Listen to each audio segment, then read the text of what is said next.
ขบวนการออกให้งานบูทางเบตงไว้ในบ้านนวัดเริ่มจุดเริ่มต้นเน้นต้นนาวัด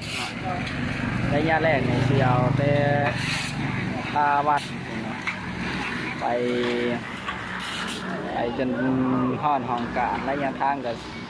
หลายร้อยเมตรเต็มตอนที่2กับจังหวะกัน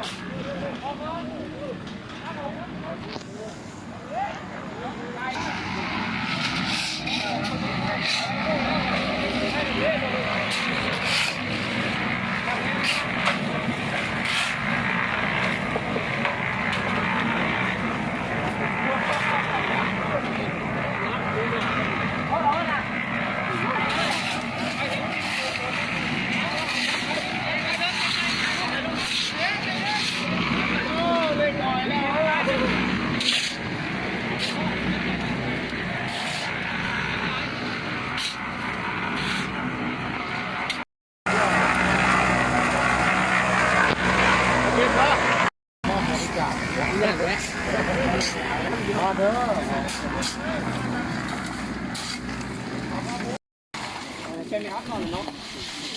ใช่ไหมอัดถึง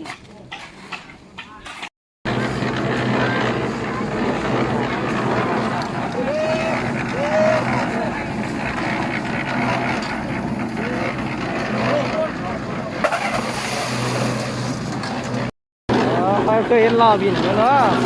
หอยฟางแล้วมันเท่ แล้วล้อบินเคยเห็นว่าล้อบิน หอยฟางแล้วได้